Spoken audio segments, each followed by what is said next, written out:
Hello everyone, and welcome to my Bold and Beautiful Today channel. I'll die if you marry her. Taylor cries and begs Ridge to not marry Brooke. Is the wedding of Brooke and Ridge derailed? Steffy Forrester could be gearing up for a wedding crasher return. Will Steffy derail Brooke Logan and Ridge Forrester's ceremony after Jacqueline McInnes Wood's maternity leave? The trouble may start with a bride switch since Ridge seems poised to marry Brooke instead of Taylor Hayes following the Italy fiasco. Steffy wanted Taylor and Ridge to live happily ever after, so when that doesn't happen, she's going to be furious with her dad. Steffy knows that Ridge has disappointed Taylor numerous times, so she will be very disappointed in him. Steffy may, of course, primarily blame Brooke and act as though she ought to have left Ridge alone.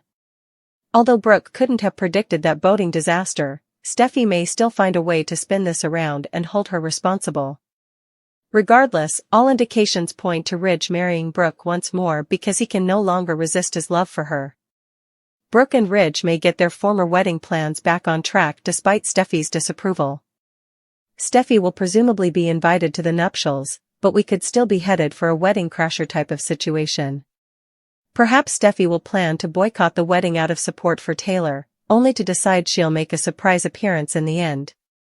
It'd be fun to watch Steffy come strutting in with a few things to get off her chest. Steffy may make it abundantly clear that she believes Ridge is making a significant error and that he will sooner or later wish he had stayed with Taylor. Steffy will get updates on some upsetting news regarding Taylor and Ridge's failed engagement, so stay tuned. Taylor is refusing to remove Ridge's ring. Taylor Hayes will also refuse to take off Ridge Forrester's ring, so here's what BNB fans can expect. Nick Marone presenting an engagement ring to Brooke Logan, so his proposal plans will get back on track after all the drama in Italy.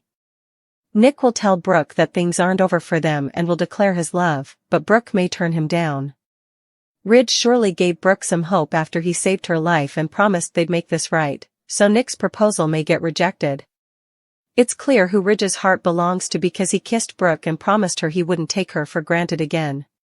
It's just a matter of how to handle the situation with Taylor since Ridge is still engaged to her.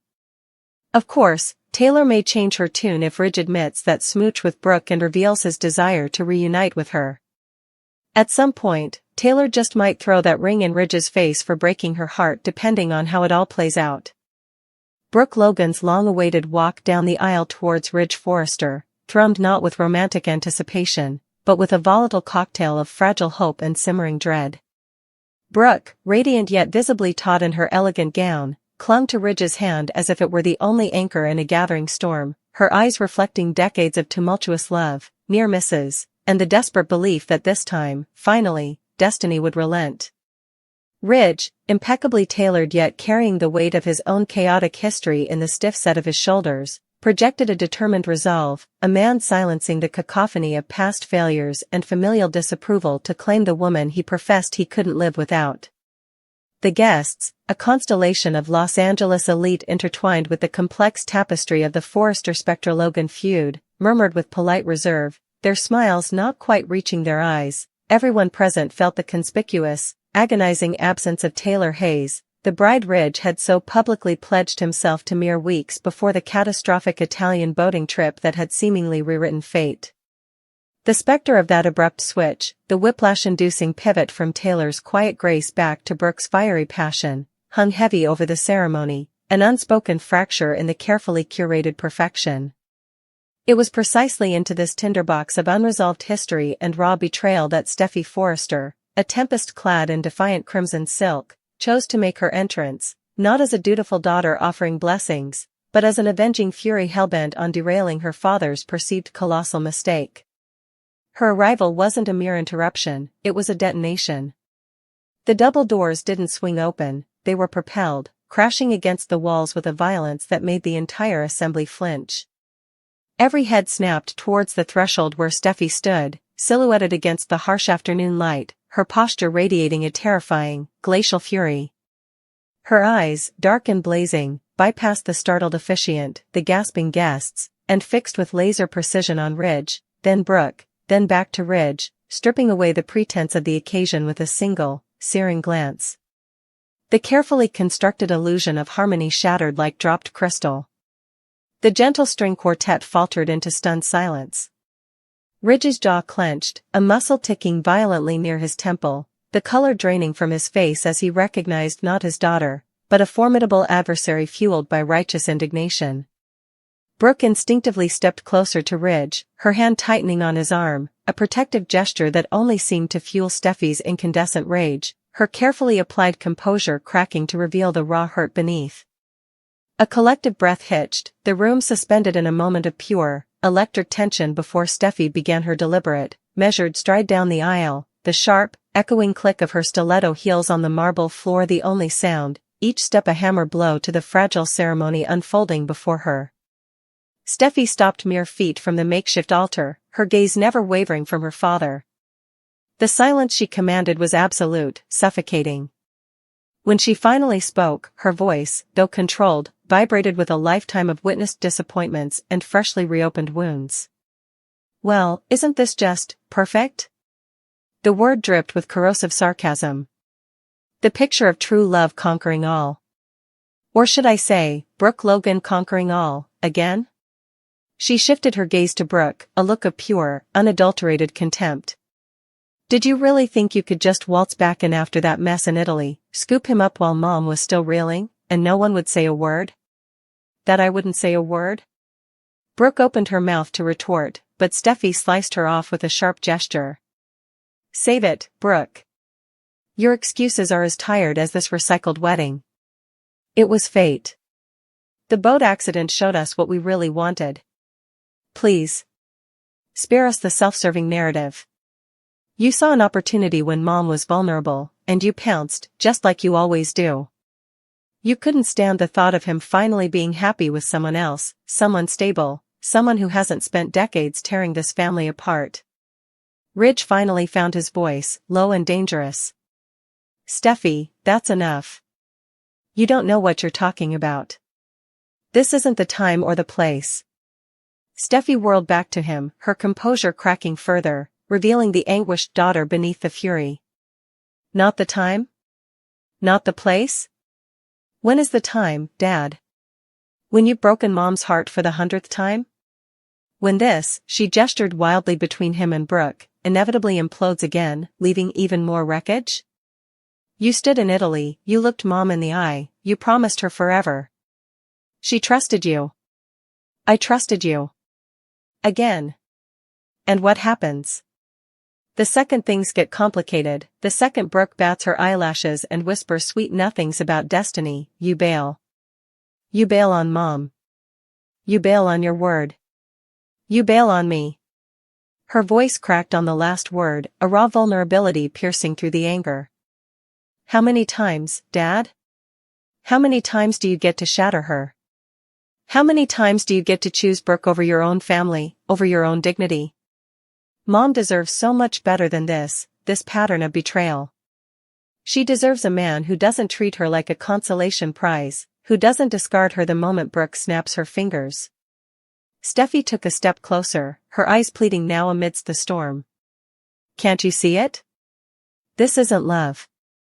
This is obsession. This is a sickness. You and Brooke, it's toxic. It always has been.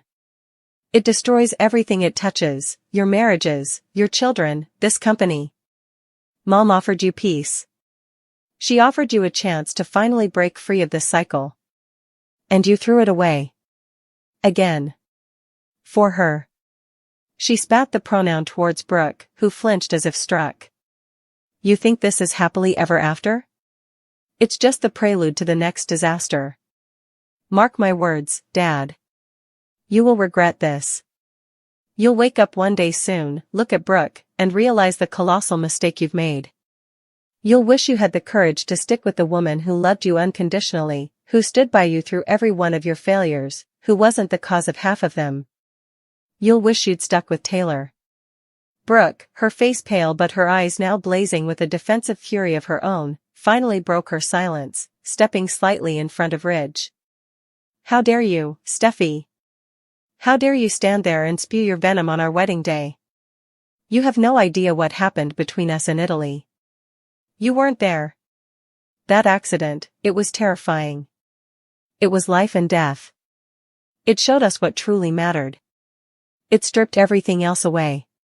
Ridge and we realized we couldn't fight it anymore. What we have is real, it's enduring.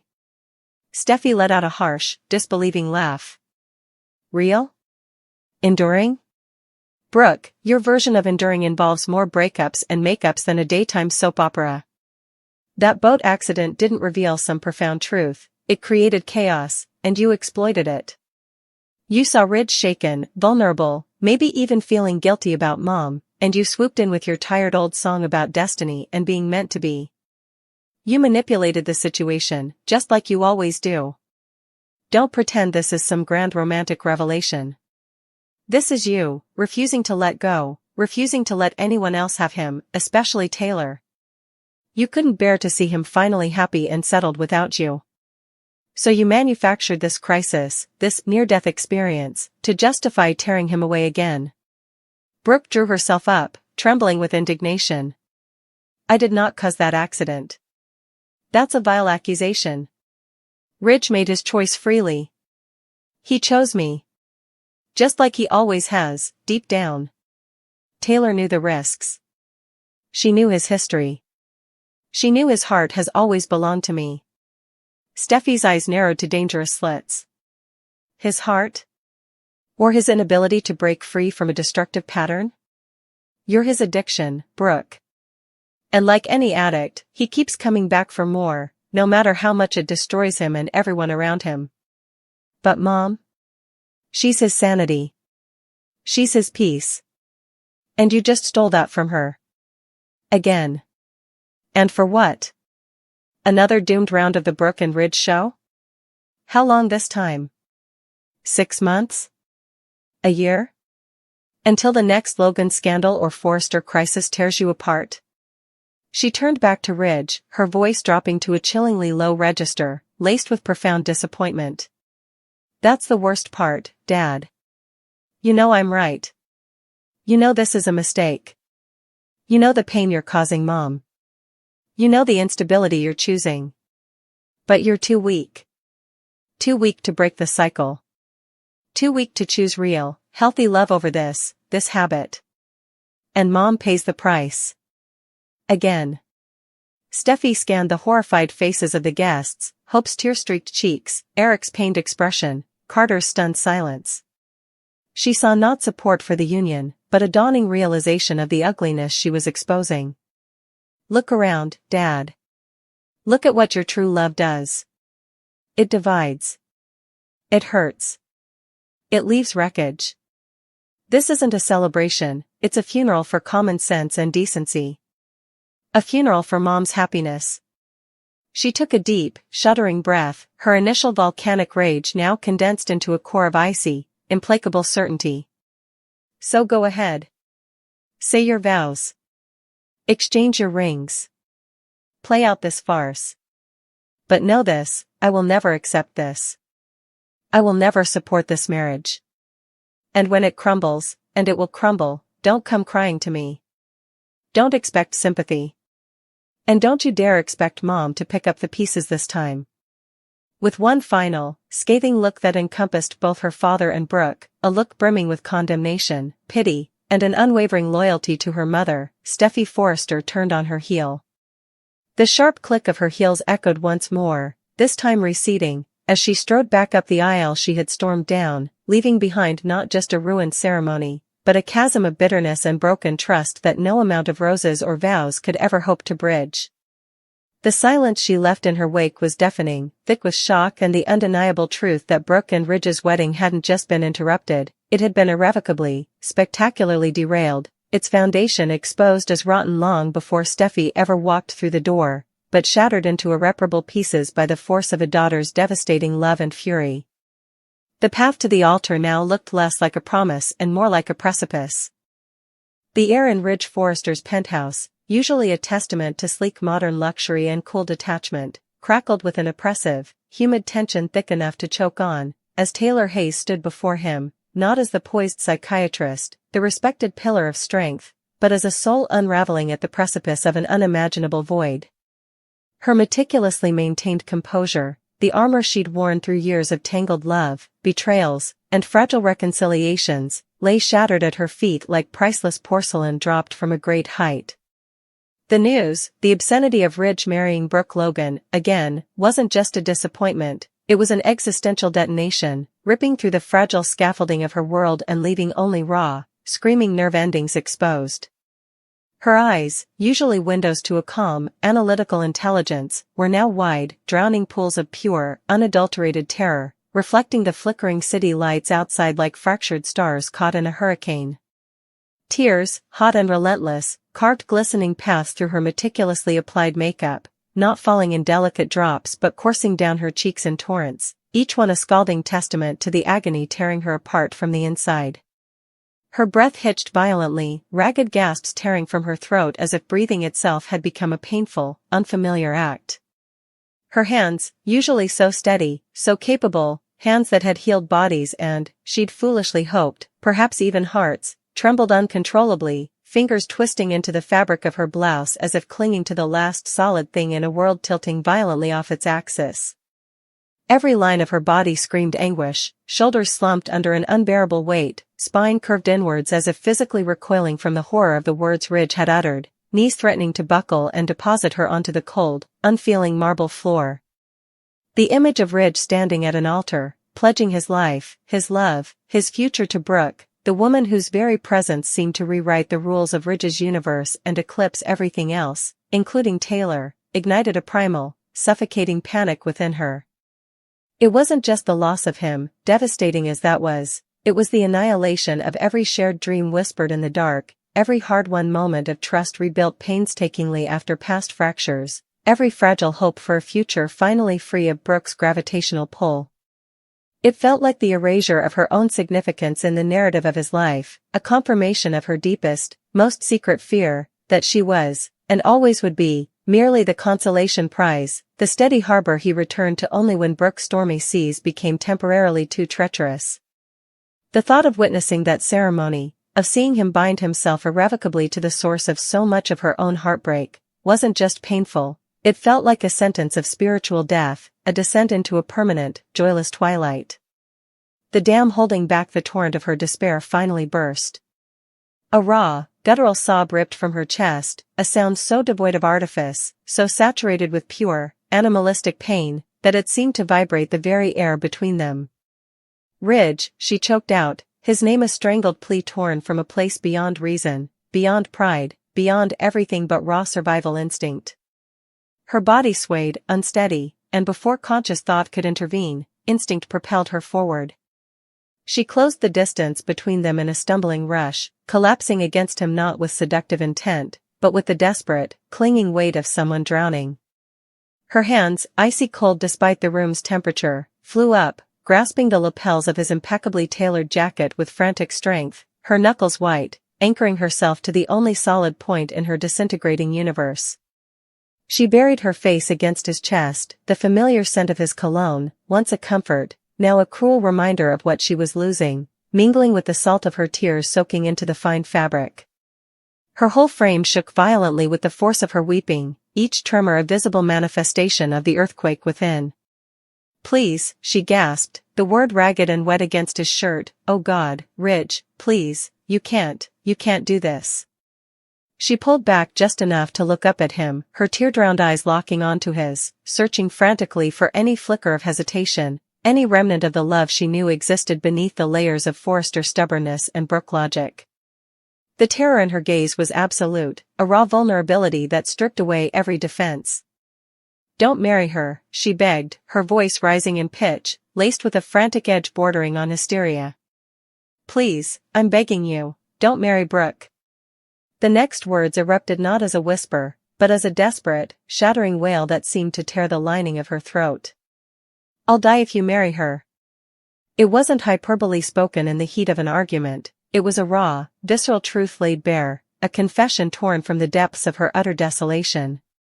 The declaration hung in the air, heavy and suffocating, a chilling testament to the abyss she perceived yawning before her. "Do you hear me?" she cried, her voice breaking on every syllable, her grip tightening convulsively on his jacket as if he were her only lifeline in a raging sea. "I will die inside. It will kill me, Ridge." Seeing you, bound to her, forever, after everything we've been through? After all the promises? After all the love? Her voice dropped then, crumbling into a broken whisper, yet carrying an even more profound weight of despair. I won't survive it. I can't survive it. It will destroy what's left of me. Please, she implored again, her eyes wide and beseeching, filled with a luminous, terrifying fragility, look at me. See me. See what this is doing. Don't throw us away. Don't throw me away, not for her, not again. I love you, with everything I am, everything I have left. Please, Ridge, don't do this. Her final words dissolved into incoherent sobs, her body sagging against him, utterly spent, the fierce grip on his jacket loosening as if the sheer effort of containing such monumental despair had finally exhausted her last reserve of strength.